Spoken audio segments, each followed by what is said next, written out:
Perkenalkan, nama saya Kristi Mantiara dengan NIM 21043125.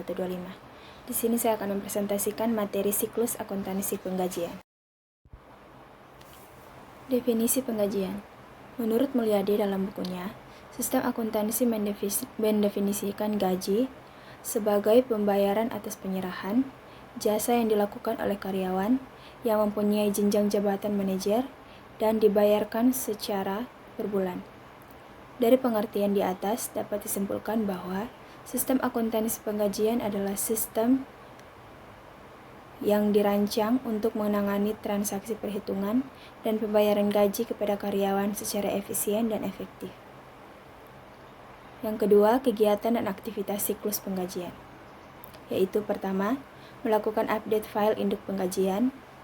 Yang kedua, perubahan tarif pajak. Yang ketiga, keabsahan waktu dan data kehadiran. Yang keempat, menyiapkan daftar penggajian. Yang kelima, pembayaran daftar gaji.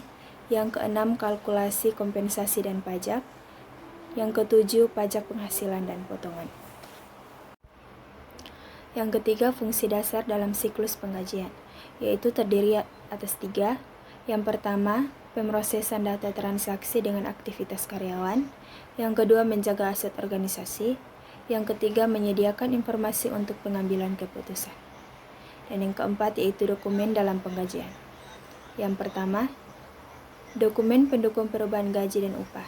Umumnya dikeluarkan oleh fungsi kepegawaian berupa surat-surat keputusan yang bersangkutan dengan karyawan. Misalnya, surat keputusan pengangkatan karyawan baru, kenaikan pangkat, dan perubahan tarif upah. Yang kedua, kartu jam kerja.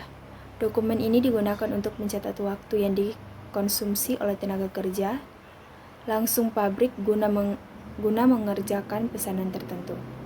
Yang ketiga, daftar gaji dan daftar upah.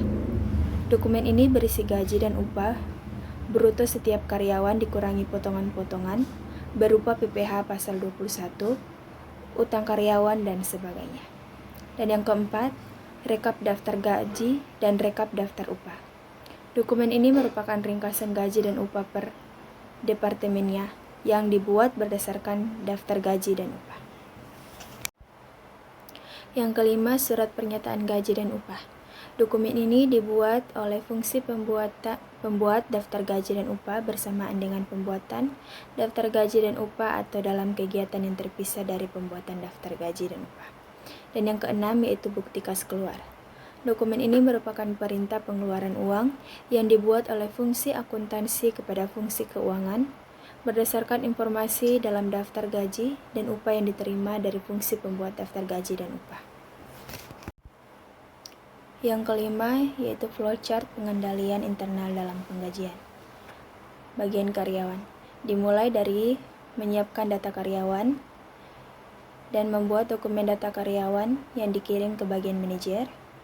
Setelah melakukan data karyawan, maka bagian karyawan melakukan presensi dan menghasilkan hasil presensi yang dikirim ke bagian manajer.